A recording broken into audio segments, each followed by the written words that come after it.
Alright, Ronan MMA, welcome back to the channel. Now, as per usual, Ariel Helwani will not miss an opportunity to go after Dana White, the UFC, and their business practices, almost no matter what, but this is in regards to the Dustin Poirier vs. Benoit Saint Denis situation that took place last week, where we had Dustin Poirier on social media basically saying the fight was off, and then just a few short hours later, coming back onto social media and saying there was just a miscommunication on my part, my bad, I jumped the gun, fight is still on, and all of that stuff. Now, I was going to wait until Ariel Helwani actually interviewed Dustin Poirier, which should take place in about 2 hours now from me filming this, as his show is currently live as we speak. But in my opinion, Ariel Helwani has essentially already completely poisoned the well to his fan base, to his viewership, so that no matter what Dustin Poirier comes on and says, it won't matter, because he's already basically accused him of preemptively lying about this whole situation before he's even had a chance to voice his views, his opinions, his excuses on this matter. Which, by the way, do I believe that Dustin Poirier just had a miscommunication, jumped the gun and all that? No, I don't. But you know what, dude? I don't tell my viewers what to think before the person themselves has even had a chance to express their own. Do you know what I mean? So what we're going to do is we're going to go over that segment where he talks about the whole Dustin Poirier Benoit Saint Denis situation. I'm going to try to counter some of the horrible arguments that he made. I'm going to point out some of the straw mans that he tries to attack rather than the actual good arguments against him. And I'm going to point out some of the horribly obnoxious comparisons that he tries to draw between MMA and why the UFC is so bad when it comes to business, and compare it to boxing and the likes of Eddie Hearn and things like that. So let's get to that right now. Alright, now here we are. As I said, this show is currently live as we speak, but I have gone back in time to go over this segment with you guys, and we're going to play a little bit of that right now. I'm going to give you the beginning just for some context, and then I will find some more areas throughout that I want to point out and shit on, because Ariel Helwani, dude, as per usual, unbelievably slimy, shady, just all of that shit. I don't understand how he can sit here and criticize somebody else's business practices when his own journalistic ethics are out the fucking window. This guy has essentially no journalistic ethics whatsoever. And as I said, preemptively accuses Dustin Poirier of lying before he's even had a chance to come on and give his spiel. Do you know what I mean? So I'm going to play the beginning for you guys right now. And then, as I said, we will find some more after that. His involvement was in question, and nothing that he revealed backed the notion that DP was in. And so we're all talking about it. Hopefully this gets rectified. Hopefully it gets fixed. Hopefully, maybe this is public negotiation 101, and it ends up being just that. A couple hours later, we get the other tweet from DP saying, oh, jumped the gun, couldn't get a hold of my manager. It's all been rectified. I'll see you in Miami. And then, of course, there's the tweet right over there. All the zombies come out saying, you guys got it wrong. The media got it wrong. First of all, you're all a bunch of idiots. You're all a bunch of shit. Off rip, immediately with the ad homs, okay? Now, by the way, this is a tactic that I see a lot from these mainstream media types, where they will go after certain comments in the comment sections that are easily attackable. Were the media wrong in this situation? No. And that was not the main criticism that most people that actually are capable of levying, good arguments towards these guys, that wasn't the argument that people were making. The problem that I have with it, with the way that Ariel Helwani covers these situations, the way that Luke Thomas covers these situations, and the like, is not that they were wrong. It's that they include their own value judgments on these situations. And they also don't specify that when they are speaking to you about these situations, that it's essentially an op-ed. They're giving an opinion, right? They will present it as fact. The reason I don't like the way Ariel Helwani covers these situations is because he will immediately assume the intentions of Dana White, and whether or not he is correct doesn't fucking matter. The problem is that he's working backwards. He has a conclusion that he wants it to be, point blank period, okay? And then he works backwards from there, so that no matter what piece of evidence he finds, it's going to back up his original claim, which is not what you were supposed to do in journalism. You were supposed to look for evidence before you come to a conclusion, not have your conclusion and then work backwards. And that's what he does so very often. And that's why people that actually had criticisms for him making value judgments on this situation, basically shitting on Dana White, shitting on the UFC for a negotiation, which, by the way, Dustin Poirier ended up coming out on the A side. Like, he won this negotiation, and in my opinion, he handled it perfectly. He's not bitching about it, so why the fuck are you guys, right? And it's just because Ariel Helwani wants to shit on Dana White at all costs, and it drives me up the fucking wall. But anyways, dude, let's get back to the segment. Cheap. Anyone who believes that just doesn't understand how the fight game works, and dare I say business works as well. The media got nothing wrong. It was never agreed to. He put it out there that he was out. They fixed it because they didn't want egg on their face. Them's the facts. You don't. All right, now while that may have a hint of truth to it, I don't like the absolutes which he provides here. Now, he says it was never made, right? I would imagine that a guy like Dustin Poirier, a multimillionaire, a guy who actually doesn't need to fight if he doesn't want to. Do you know what I mean? He could essentially retire today based on those 2 Conor fights, the Justin Gaethje fight. The guy's made a shitload of money in the last few years. Do you think that man is going to enter a camp, pay a nutritionist, his coaches, all of this shit, if he wasn't confident that they were going to be able to get a deal done? Do you know what I mean? Would he have entered camp if he thought otherwise? If he thought, no, I probably won't end up fighting? I don't fucking think so, dude. And he played it perfectly. As I said, dude, the only leverage that the UFC had in this situation against Dustin Poirier, because they so badly want us to believe that Sean O'Malley is a superstar, so they picked one of the biggest non-championship stars to co-headline his card, essentially, to boost the pay-per-view numbers. I don't even remember what the fuck I was saying, but it doesn't matter, dude. The only leverage that the UFC had was essentially if Dustin Poirier pulls out, he will get shit on from the fans. That's what I was saying, okay? Now, Dustin Poirier took that away immediately when he announced that he was pulling out of that fight, which I thought was fucking brilliant. He doesn't give a shit what the comment section says about him. He took the UFC's leverage away. Now he's the one with the leverage because they really need him to co-headline that card for Sean O'Malley because they're trying to baby him and boost his pay-per-view numbers. Do you know what I mean? So, I don't understand the bitching and moaning and complaining about a business negotiation that took place between 2 fucking men when the guy who, the 2 individuals that were engaged in this business negotiation aren't complaining about it. Nobody's mad at one another. There's no fucking issues. DP got his money. Dana White got the fight to help boost Sean O'Malley's pay-per-views numbers. Yet people like Ariel Helwani will sit on here and bitch and moan about the way that the UFC does business. And in my opinion, it saves the sport. As I said earlier in the video, I've got a theory about MMA media that I want to put out there. I'm going to wait. We will go back to the segment. I can assure you, when you see those announcements, the fights sometimes aren't signed, sometimes aren't verbally agreed, sometimes aren't even close to being verbally agreed. And this is what happened here. And so they can go around saying the media... I don't agree with that whatsoever. Maybe not verbally agreed, maybe not contractually signed, not even close is a fucking stretch. Because again, like I said earlier on in the video, do you think Dustin Poirier, multimillionaire, a guy who, by the way, up and leaves his family to attend his fight camps, his family home with his wife and his daughter is in Louisiana, he ups and leaves for weeks on end to go to Florida. Do you think he would do that if he didn't think this fight was going to get made? Do you know what I mean? Like, it's fucking mind-blowing to me. He obviously felt like they were close. They were probably somewhat close in number. It was just, I bet you it was pay-per-view points is what Dustin Poirier wanted, and he probably fucking got him, dude. But to say that it wasn't even close to being agreed upon is insane, because again, if that is true, Dustin Poirier is brain dead. Why would you go and get into a fight camp for a fight you don't think is going to happen? And I just think that Ariel Helwani's, he uses exaggeratory language to make the UFC's business practices seem worse than they are. And look, dude, you can have a disagreement with the way that they do that, with the way they put out fights before they're actually signed. And that's fine, dude. There are legitimate arguments against that. But the problem is that if it weren't for that, we would get boxing, which is what Ariel Helwani wants. And I'm going to play that part for you guys in a little bit, but let's get back to the segment. Media did this is what they do, this is what they make up, all this other bullshit. None of it is true. We talk to people. We talk to sources. We talk to managers. We talk to fighters. You could believe it or not, but we weren't wrong on this one. We were not wrong. And then you'll see, the others.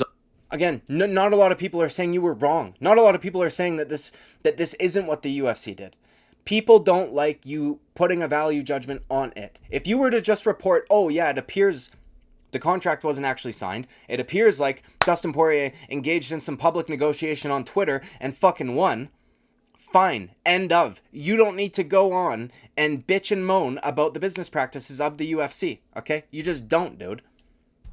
Zombies come to their defense and say, look, like... Why does he keep calling us zombies, dude? Either way. Ali putting out Vicente Luque's contract and his tax ID number. Which was unbelievably fucking retarded. Ali, you're an idiot. But either way. His contract, what does that prove? Again, no one said Vicente was not in. Brady was the one we were talking about. DP was the one we were talking about. What are you guys proving? Just because one side of the equation, I would hope at least one side of the equation is in, If both sides aren't in, then we have a real problem. I don't understand. This guy should fucking sing opera. How does he get his voice so high pitched, dude? Those windows behind him are either fake, or it's like a painting, or it's plexiglass, because they should have shattered just then. That was unbelievably shrill. Anyways, If one side is in, all right, at least you got one side to agree, and you feel like you'll be able to get the other side to agree. It's a formality. The public pressure will get him to agree. I don't know what the line of thinking is. That's a question for them. But this is a tale as old as time. They have been doing this. Trust me, I know. I used to benefit from this relationship. I know. Putting out stuff before. I just want to point out, that was very quick. He kind of glossed over that, but that kind of shows you, Ariel Helwani, how strong his morals actually are. I used to benefit from these sort of things, meaning the only time you started speaking out about it, meaning the only time that you had a fucking problem with it, actually, and are on a consistent basis talking about it to your audience, is when you no longer benefit from it, right? That means you don't have very strong morals. If you thought that this was bad in the past, and that it was a shady business practice on the UFC's part, and they shouldn't be doing it, and that it was immoral, you shouldn't have been benefiting from it. You should have said, you know what, fuck you, I don't want that news then. Or you know what, like, now that you are essentially outcasted by the UFC at the UFC events and all that, by Dana White personally, now it's a fucking problem. It really shows you how strong his morals are, but let's continue. Before fighters agree to it is a practice as old as time. It ain't going to change. If it's verbally agreed, that's one thing. But to put something out there before someone officially agrees to it is just not the right way of doing business. I'll talk as... See, there it is right there. We never said you were wrong, but this is what I have a problem with. The moral judgment that he puts on it. It's a bad way of doing business. Yet you didn't have a problem with it when you were benefiting from that business, when you were still one of the top reporters that were allowed at the events, when you were still one of the guys that Dana White would give interviews to, give information to help break news. It didn't bother you then, but it bothers you now. It's fucking mind-blowing to me. Do you know what I mean? At least guys like Luke Thomas, who, as much as I disagree with him, has been pretty goddamn consistent on his views when it comes to things like fighter pay, when it comes to things like the business practices of the UFC, whereas Ariel Helwani, for the first however long of his career, up until basically the whole Brock Lesnar situation at UFC 200, didn't give a shit. Now that he doesn't benefit from it anymore, all of a sudden it's a problem. myself as a freelancer. Let's say I'm in talks with Outlet X to do a show for them, and we haven't quite agreed to everything. I'm not even talking about signing, because sometimes I'll do stuff without even signing. There are some things that I've done the whole job and I didn't sign anything. But, you know, there's a word, there's a handshake, you feel good about it. If we're talking about X, Y, and Z, and we haven't agreed to it, and they come out and say, Ariel Helwani's doing a show for us, I wouldn't feel too good about it. I would feel like that's a bit of a sneaky move. And so this... Yep, and it is. But you know what, dude? Sometimes that's how the world works. It is what it is, dude. Again, otherwise we get fucking boxing, okay? Which, again, these guys want, by the way, which I'm going to point out a few facts for you guys later that, in my opinion, completely, like, debunks the whole UFC should be more like boxing in terms of pay structure, in terms of how much leverage the fighter has and things like that. But anyways. This happens. I don't know why it happens. I'm baffled by it. But it just shows, once again, the difference between boxing and MMA, and in particular UFC. Do you think... Okay, if you want to pretend that Scott Coker, Chaudhry, and fucking what's-his-face dude, Don Davis, okay? If you want to pretend like they are completely ethical businessmen, even though Don Davis has gotten millions and millions upon millions of dollars from Saudi Arabia, okay? That's fine, you can do that, dude, but I'm not so fucking naive. None of them are ethical businessmen. Everybody likes to point to, well, Bellator used to pay 50% of their revenue to the fighters. Yeah, you want to know why, fuckface? Because the UFC set the market, okay? And in order for Bellator to even be a competitor, they had to pay, at the very least, what the UFC was paying for their low-end guys, which they had less revenue, therefore it's a bigger percentage of their revenue. They weren't paying out more in terms of dollars. If they were to give 20% of their revenue or whatever it is that the UFC gives out, they wouldn't have had a business, because they would have not had any fighters, because it wouldn't have been any fucking money to pay out to the fighters. And guess what, dude? They didn't have a profitable year in the last decade, and where are they now? Do you know what I mean? Again, Don Davis, millions upon millions upon millions of dollars from the Saudi government. Chaudhry has also had some shady shit go on. It's not like Dana White is the only MMA promoter that you could actually have moral qualms about, but regardless, he goes on to compare it to boxing, so we're going to get to that.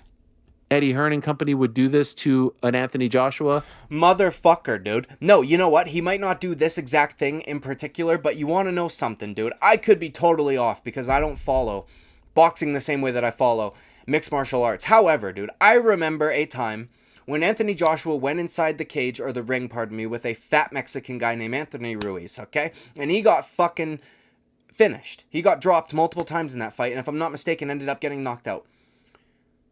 And then I remember Anthony Joshua's father entering the ring and raging at Eddie Hearn. And again, somebody can correct me if I'm wrong. However, I think, and at least this is my memory, that it was due to the fact that Anthony Joshua had suffered a concussion in training, and Eddie Hearn didn't want to cancel the fight. Even though Anthony Joshua's team wanted to cancel the fight, they didn't, and that was the result, okay?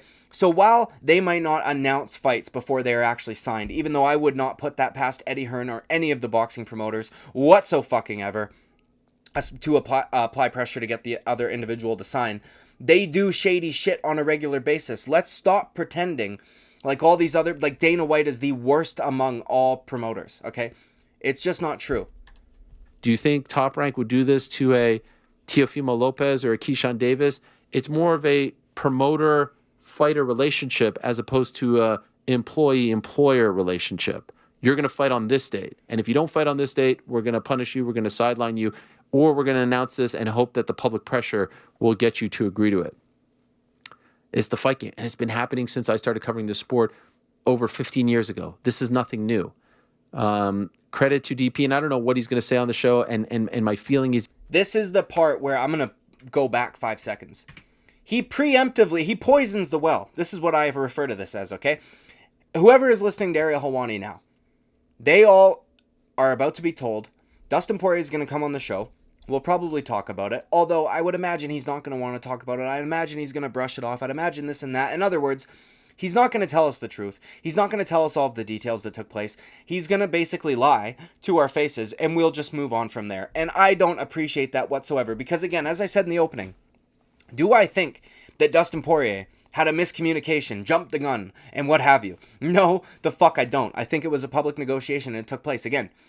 But I would at the very least hear him out before assuming what he's gonna say. Do you know what I mean? Like, to me, that's very fucking shady. And once again, shows Ariel Helwani's journalistic ethics, that he has nilch, okay? New.